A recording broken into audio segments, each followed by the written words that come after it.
박정봉 후보자, 아까도 제가 말씀드렸는데 사과의 3원칙 알고 계시죠? 네. 네. 잘못된 것에 먼저 동의하고 그리고 사과를 한 다음에 조치할 행동을 마련해야 합니다.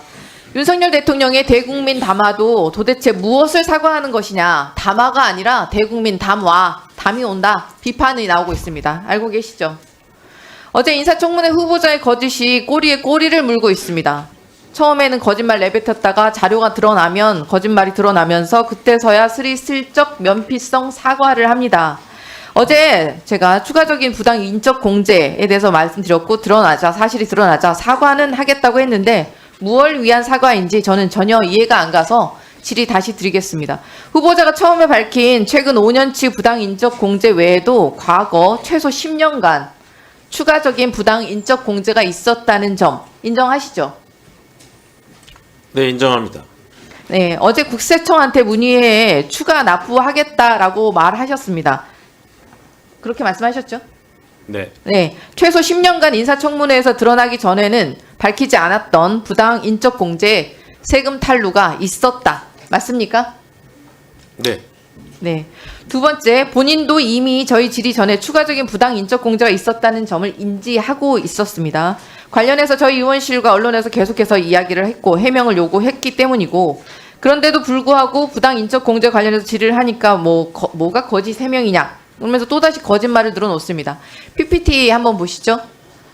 거짓말이 아닌 게 없습니다. 국민 앞에 거짓으로 해명한 것들은 사과하셔야겠죠. 대통령 대담은 촬영본도 공개하지 않고 기억의 오류다, 완벽한 착각이다 라고 사과하시더니 대놓고 드러난 거짓 해명은 사과 안 하십니까? 이 부분들 다 사과하십니까? 황 의원님, 제가 이 첫날에 연말정산 소득공제를 하면서 가족공제에 제 어머님이 등록돼 있었는데 그 부분이 잘못됐다는 점을 이번 청문 준비 과정에서 인지했고 바로 신고해서 국세청에서 발부받은 체납 금액에 대해서 납부했다고 말씀드리면서 그 외에 추가로 드러난 부분에 대해서도 납부하신다는 얘기신 거고요. 네. 예, 10년치. 네네. 그 이전치도 사실 더 있을지도 모르는데. 네, 다 국세청에서 지금 확인하고 있는 걸로 알고 있고요. 사실관계를 제 인정하고 사과 말씀을 첫날부터 드렸습니다. 말씀하신 것처럼 어제 분명히 국세청에 추가적인 불법 인적 부당 공제 세금 납부한다고 하셨습니다.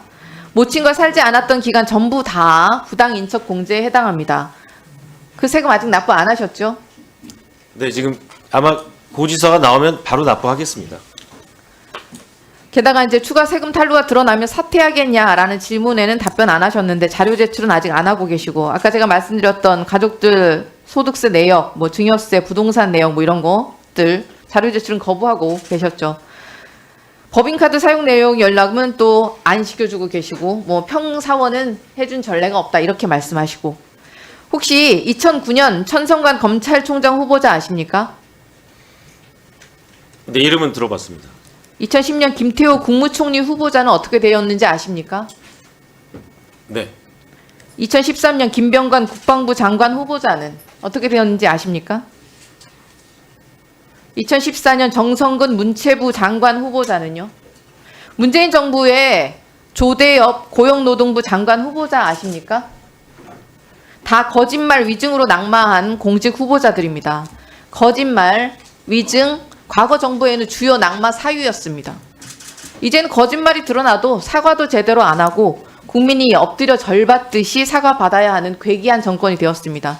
김건희 여사는 마치 잔다르크처럼 정치 공작의 희생자로 만들어 놓고 500만 원짜리 금품은 조만한 인사치레로 꾸미고 놓고 갔다. 부부싸움 했냐라는 말로 국민을 조롱하는 박장범 후보자. 이미 낙마 사유가 차고도 넘칩니다. 권력에 아부하며 받은 자리니 그 어떤 거짓말도 상관없다. 나는 윤석열 대통령과 김건희 여사만 지키면 된다. 이런 뜻 아닙니까? KBS가 김건희 브로드캐스팅 권력의 애완견으로 전락했다는 비판 부끄럽지도 않습니까?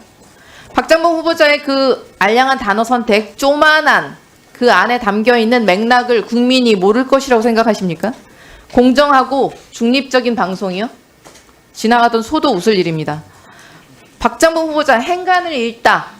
영어로는 read between the lines. 무슨 뜻인지 누구보다 잘 알고 계시려 생각합니다. 직접 드러나지 않은 숨은 뜻을 파악한다. 맞습니까? 네. 박민 사장 취임 이후에 KBS의 행간을 읽어보면 아주 처참합니다. KBS 행간은 김건희 브로드캐스팅이 아니면 융비어천가 아니면 땡윤 뉴스 뿐입니다. 언론의 제1책무인 권력에 대한 견제는 전혀 없고 오히려 권력을 찬양하는 기사로 도배가 되고 있습니다. 직접적인 말로는 대통령과 김건희 여사에게 충성한다 이렇게 내뱉지는 않았습니다. 근데 행간과 행동으로 그 누구보다 더한 간신이 되어버렸고 그 스스로 방증을 하고 있습니다. 대외비로 관리하고 한국석유공사 직원들은 모른다라고 했던 대왕고래, 대통령이 직접 발표하셨던 대왕고래 어떻습니까? KBS는 발표 당일에 뉴스에 무려 10꼭지 산유국이라는 표현까지 동원하면서 1,365초를 할애하고 산업부 장관까지 초청해서 인터뷰를 했습니다. 그런데 본격적인 검증의 뚜껑을 열어보니 어땠습니까? 사자한테 속은 것 아니냐, 가능성이 불확실하다는 비판만 나오고 있지 않습니까? KBS는 또 이런 비판들 앞에서 눈을 가렸습니다. 윤석열 대통령이 인구 국가 비상사태를 선언하고 정부가 저출생 비상대응 체제를 가동한 다음 날 KBS는 저출생 위기 대응 방송 주간에 나서더니 예능까지 총동원해서 꽃길을 깔아주었습니다. 윤석열 대통령이 우크라이나에 살상 무기를 지원할 수 있다는 첫 공식 언급이 나온 10월 24일 직후에 한국갤럽 여론조사에서 국민의 80% 가까이가 군사적 지원에 반대한다라는 조사가 결과 나왔습니다.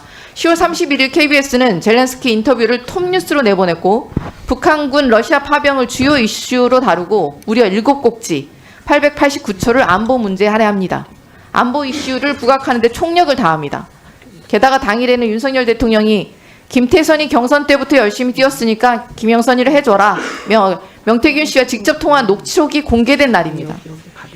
TV조선, 채널A, MBN까지 이날 모두 톱뉴스로 담았던 대통령의 공천 개입에 대해서 KBS만 유독 국민의 공분에 박절하게 8번째 꼭지로 방송을 했습니다.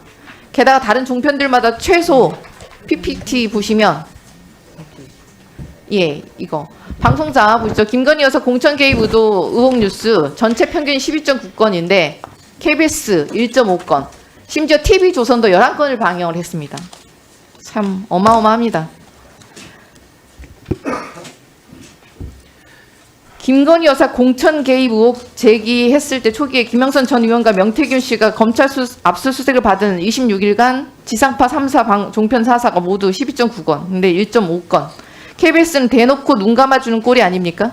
게다가 국민의 질타를 받자 울며 겨자 먹기로 이제서 단독 보도를 했는데 내용은 참 한심하다 못해 처참할 지경입니다. 11월 12일에 뭘 했는지 아십니까? 단독 톱으로 명태균을 제쳐놓고 줄기세포 이식을 톱뉴스로 보도합니다. 이날 줄기세포 이식을 다룬 방송사는 그 어디에도 없었습니다. KBS만 유일하게 단독으로 톱뉴스를 올립니다.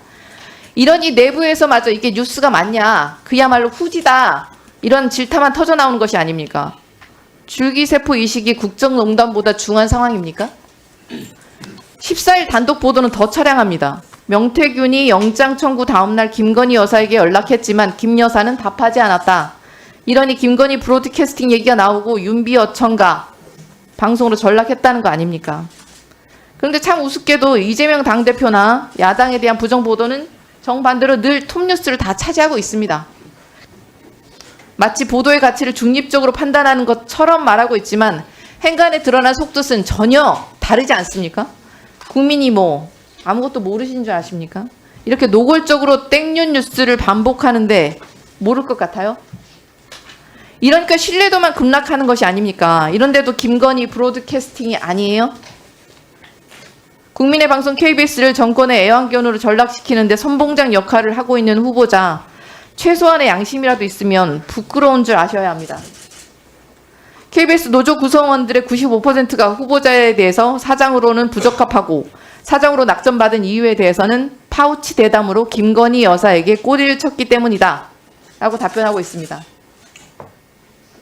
이거에 대해서 어떻게 생각하십니까? 동의하지 않습니다. 지금은 그러시겠죠. 지금은 윤석열 대통령이 사장으로 임명을 어떻게 됐든 강행할 것이기 때문에 아무 말이나 내뱉을 수 있을 것입니다. 그런데 그 권력 오래가지 않을 것입니다. 박장범의 행동과 말 하나하나가 국민이 결국 국정농단의 부역자로 함께 심판할 것임을 두려워하시기 바랍니다. 이상입니다. 그 국세청에 확인해 보니까 5년치까지만 환수한다고 합니다. 그러면 6에서 10년 차를 환수하겠다고 한 건 어떤 방법으로 하실 건가요? 일단 국세청에서 액수가 나오면 그 방법을 고민해 보겠습니다. 액수가 안 나오죠. 대상이 아니니까. 뭐 절차를 진행하겠습니다. 예, 한민수 위원님 질의해 주십시오.